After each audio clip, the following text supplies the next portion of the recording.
नमस्कार दोस्तों। आज हम लोग बात करने वाले हैं कि मारवाड़ी इतना अमीर कैसे हैं। मारवाड़ी का व्यापार में, भारत के व्यापार में मारवाड़ी जो है वो 30 से 40% का योगदान देते हैं। कोई भी मारवाड़ी आपको गरीब नहीं मिलेगा।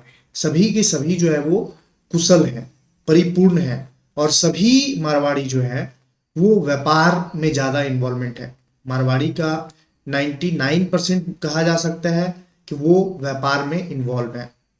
तो वो कैसे, और व्यापार में उनको इतना पारंगत कैसे हासिल है। ना वैसा कोई डिग्री, ऐसा तो नहीं है कि सभी जो है वो एमबीए किए हुए हैं।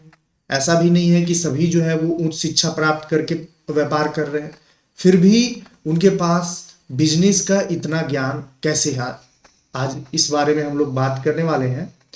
तो स्टार्ट करते हैं एक स्टोरी से जो मारवाड़ी फैमिली से रिलेटेड है, और उस स्टोरी के माध्यम से हम लोग कुछ सीख लेंगे।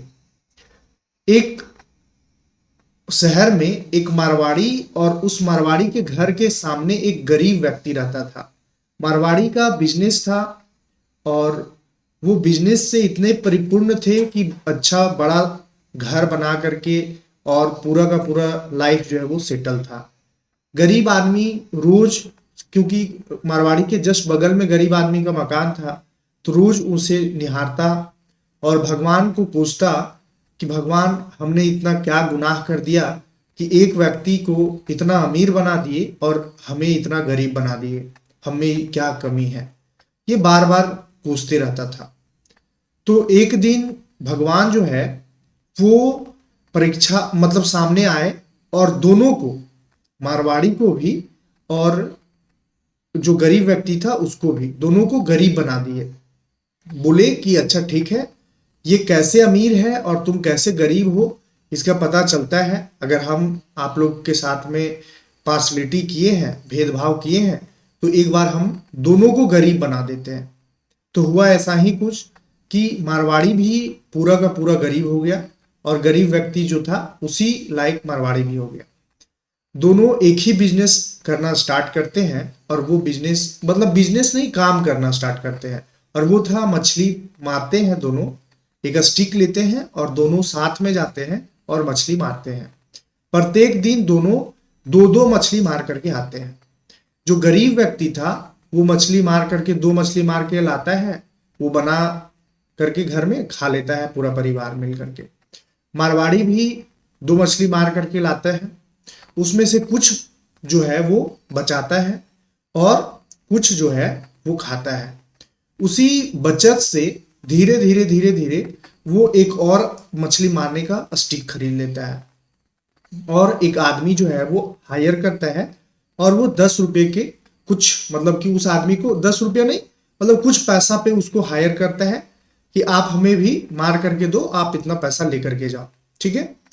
तो अब मारवाड़ी जो है वो, उसके पास चार मछलियां आने लगा, क्योंकि वो एक आदमी और हायर कर चुका था और एक अपने खुद से दो मारता था। तो दो दो इसके पास चार मछलियां हो जाती थी, और गरीब व्यक्ति दो रखता था, क्योंकि वो तो सेविंग कर नहीं रहा था। वो तो जो भी मारता था मछली खा लेता था। तो धीरे धीरे धीरे धीरे मारवाड़ी के पास 2 से 4 हुए, 4 से 6 हुए, 6 से 8, इसी तरह से 16, 32, इस तरह से वो मल्टीपल करते चला गया, और मारवाड़ी फिर से अपने जगह पे चला गया, यानी कि अमीर बन गया। तो इस तरह से मारवाड़ी जो है, बोला जाता है कि उनमें इतना बिजनेस यानी कि व्यापार कौशल है, इतना व्यापार का बुद्धि है कि वो उनको रेगिस्तान में भी छोड़ दिया जाए। खैर, मारवाड़ी रेगिस्तान से ही बिलोंग करते हैं, राजस्थान से ही बिलोंग करते हैं, लेकिन कहने का है कि मारवाड़ी को रेगिस्तान में भी छोड़ दिया जाए तो वो वहां भी बिजनेस का कुछ अपॉर्चुनिटी जो है वो तलाश लेते हैं।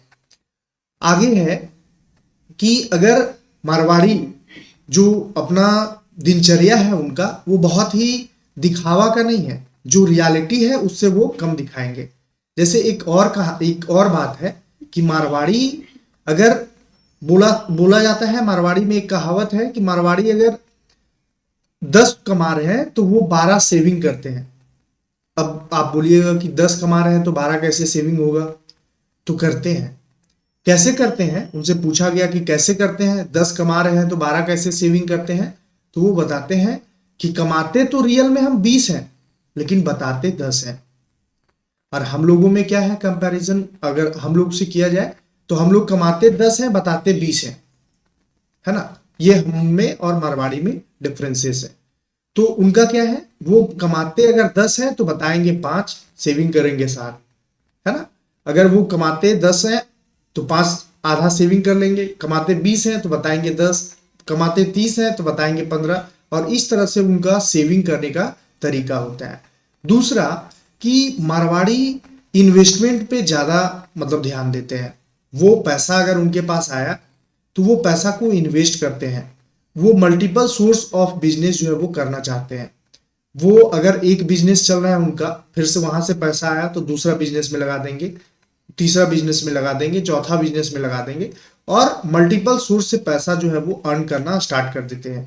लेकिन जो नॉर्मल फैमिली है हम लोगों का है, पैसा आया तो घर घर खरीदेंगे, पैसा आया गाड़ी खरीदेंगे, पैसा आया अच्छा ब्रांडेड कपड़ा खरीदेंगे, घूमने जाएंगे, और भी वगैरह वगैरह काम जो है वो दिखावा का, जिसमें दिखावा ज्यादा है, वो काम जो है वो करना स्टार्ट कर देंगे।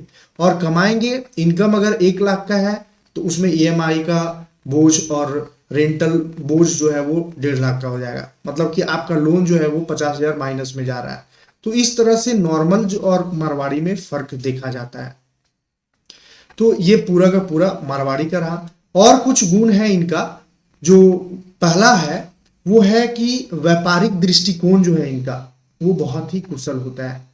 ये अपने बच्चों को मतलब स्टार्टिंग से ही जब बच्चा समझना स्टार्ट करता है तो इनको अपने बच्चों को ये फिनेंशियल नॉलेज देना स्टार्ट कर देते हैं। ये पारिवारिक बिजनेस में भेजना, इन्वॉल्व करना स्टार्ट कर देते हैं बच्चे को। 10 मिनट, 20 मिनट, 1 घंटा, 2 घंटा परिवार के बिजनेस में जरूर इन्वॉल्व करते हैं। दूसरा कि ये जो है वो संगठित रहते हैं। मारवाड़ी बहुत ही संगठित कम्युनिटी है। जैसे एक दूसरे को कॉपरेट करते हैं। इनका संगठन जो है वो बहुत ही कॉपरेटिव होता है। कोई भी गरीब नहीं होगा, बहुत ही मिला करके चलने वाला कम्युनिटी है। इनमें बार्गेनिंग का जो क्षमता है वो काफी हाई होता है। वो फ्रेंडली हो जाते हैं, किसी से भी दोस्ती कर लेते हैं। अगर मतलब कि एक बार मिले तो बहुत ही अच्छे से बात करेंगे, और मतलब आपको फील ही नहीं होगा कि ये कोई गैर है। अगर खरीदना है उनको तो कम में खरीदेंगे, और अगर बेचना है तो वो फिर एक रेट लगा देंगे कि ये फिक्स है भैया। अब उसको बढ़ा चढ़ा करके मतलब कि बताएंगे उस सामान का। जैसे बताते हैं कि एक मारवाड़ी एक तरबूज बेचने का काम करता था। तो एक ग्राहक आया उनके दुकान पर, एक तरबूज उठाया, बार बार ठोक करके ऐसे दिखाया कि ऐसे, फिर उसको रख दिया। दूसरा उठाया, ऐसे करके दिखाया, फिर उसको भी रख दिया। तीसरा उठाया, ऐसे करके रख दिया। चौथा उठाया, ऐसे करके रख दिया। पांचवा उठाया, बोले इसको ले जाइए, ये बहुत अच्छा है। ग्राहक बहुत खुश कि इतना कोऑपरेटिव है दुकानदार कि इनके यहाँ जो सबसे अच्छा है वो हमको दिए। ग्राहक खुश होकर के चला गया। एक आदमी उस चीज को ऑब्जर्व कर रहा था। जब ग्राहक चला गया तो आकर के पूछा कि सर आपको कैसे पता कि ये अच्छा होगा।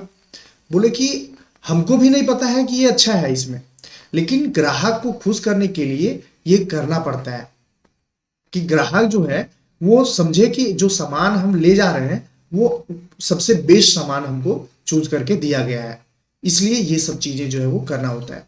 दूसरा कि ये मतलब कि कस्टमर के साथ में बहुत ही पोलाइट बिहेव करते हैं, बहुत ही पोलाइटली रहते हैं। तो ये बहुत सारे इनमें जो बिजनेस खासियत है वो देखा जाता है। रहा बात कि ये अपने बच्चों को बिजनेस में इन्वॉल्व करते हैं, लेकिन हमारे बच्चे जो है, हम लोग अपने बच्चों को क्या करते हैं कि मतलब अगर पारिवारिक बिजनेस में थोड़ा बहुत अगर बच्चा बोला भी तो उसे चुप करवा दिया जाता है, डांट दिया जाता है कि चुप रहो, ऐसा तुमको पढ़ाई पे ध्यान ना देना चाहिए। देखा इस बार रिजल्ट क्या हुआ, 70% लाए हो। 70% को रिजल्ट होता है, मतलब 90%, 95%, 99% नंबर के पीछे भगाते हैं अपने बच्चों को हम लोग कि तुम अच्छा परसेंटेज लाओ, तुम नौकरी करो, तुम्हें सरकारी नौकरी करनी है, तुम्हें ये करनी है। मतलब कि हम लोग जो है वो सरकारी नौकरी के पीछे, नौकरी का जो करेज है वो बहुत ज़्यादा है ना। तो इसलिए हमारे बच्चे जो हैं वो बिजनेस का गुण जो है वो नहीं सीख पाते हैं। और दूसरा कि हम फिनेंशियल नॉलेज, मनी के बारे में, मनी मेजरमेंट, मनी मैनेजमेंट हम लोग सिखाते ही नहीं है बच्चों में। तो ये हमारा डिफरेंसेस हो जाता है। और मारवाड़ी जो है वो अपने बच्चों में मनी का मैनेजमेंट जो है वो जरूर सिखाते हैं।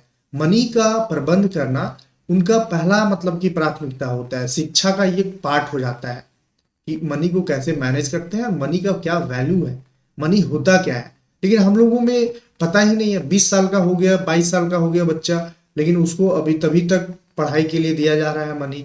उसको ऑब्जर्व नहीं करवाया जाता है कि तुम पैसा कहाँ से आ रहा है, कैसे आ रहा है, क्या करना होता है इस पैसे के लिए, ये सब नहीं बताया जाता है। जब बड़ा हो जाए, 25 साल, 26 साल, 30 साल हो गया, उम्र होने लगा शादी का, तो मतलब कि उसको बोला जाता है कि अब तुम्हें कमाना होगा। लास्टली वो डिप्रेस होकर के किसी फर्म में जाकर के नौकरी करने लगता है। तो इस तरह से हम अपने बच्चों को नौकर बनाते हैं, व्यापारी नहीं बनाते हैं। व्यापार करना नहीं सिखाते हैं, बिजनेसमैन नहीं बनाते हैं, हम स्टार्टअप करना नहीं सिखाते हैं, हम उसे नौकर बनाते हैं। तो आप अगर अपने बच्चों को अगर नौकर बना रहे हैं तो वो बच्चे कहाँ से वो व्यापार बनेंगे, कहाँ से वो इंटरप्रेन्योर बनेंगे, कहाँ से वो स्टार्टअप का सोचेंगे। ये डिफरेंसेस है। रहा बात कि उनका जो वित्तीय अनुशासन है, जो पैसा का मैनेजमेंट है मारवाड़ी लोगों में, वो इतना कुशल है कि बताएं आपको कि अगर वो 20 कमाते हैं तो वो 12 सेविंग करते हैं। कैसे? तो मतलब कि बताते 10 हैं, सेव कर रहे हैं एक्स्ट्रा। और दूसरी बात कि अगर वो पूरा का पूरा जैसे बिजनेस कर लिए, 4-5 तरह से अगर सोर्सेज बन गया मनी आने का, तब जाकर के वो गाड़ी पे ध्यान देंगे, तब जाकर के वो बिल्डिंग परचेज करेंगे रहने का। नहीं तो रेंट पे ही रहना वो पसंद करेंगे। और लोन से कोसों दूर रहते हैं। अगर मारवाड़ी के यहाँ कोई मतलब कि पैसा लिया, जैसे लैपटॉप लिए आप, 30,000 का लैपटॉप लिए, वो लैपटॉप का यूज नहीं हो रहा है तो वो उसे सेल कर देंगे। वो सोना परचेज करना पसंद करेंगे क्योंकि सोना का प्राइस जो है वो बढ़ते जाता है। वो रेंटल बिजनेस पे जाना पसंद करेंगे, वो प्रॉपर्टी बनाना पसंद करेंगे। लेकिन हम लोगों में क्या होता है कि हम गाड़ी लेना पसंद करेंगे, हम बंगला लेना पसंद करेंगे, हम दिखावा करना पसंद करेंगे। तो ये सब डिफरेंसेस की वजह से मारवाड़ी और हम लोगों में अंतर है। तो पूरा मोरल ऑफ द स्टोरी ये है कि हम लोगों को किसी से भी, अगर कहा जाता है कि ज्ञान किसी से भी मिले, ले लेना चाहिए। अगर हम लोगों को सीखने का जरूरत है मारवाड़ी से, ये अच्छा चीज है कि उन लोगों में ये कौशल पाया जाता है। ये कहीं से भी नेगेटिव नहीं है, बहुत ही पॉजिटिव है। और हम लोगों को उनके बारे में मतलब बच्चों को बताना चाहिए और हम लोगों को भी इम्प्लीमेंट करना चाहिए कि हम दिखावा का जिंदगी ना जी करके हम रियल लाइफ का जिंदगी को जिए। और कोई भी काम छोटा बड़ा ना समझ करके काम को करना स्टार्ट करें जहां से हमें 2 पैसे की अर्निंग हो रही है। तो आज का स्टोरी इतना ही था। अगर आपको वीडियो अच्छा लगा हो तो वीडियो को लाइक और चैनल को सब्सक्राइब और शेयर कर दीजिएगा। हम लोग नेक्स्ट स्टोरी में फिर से मिलेंगे। तब तक के लिए धन्यवाद।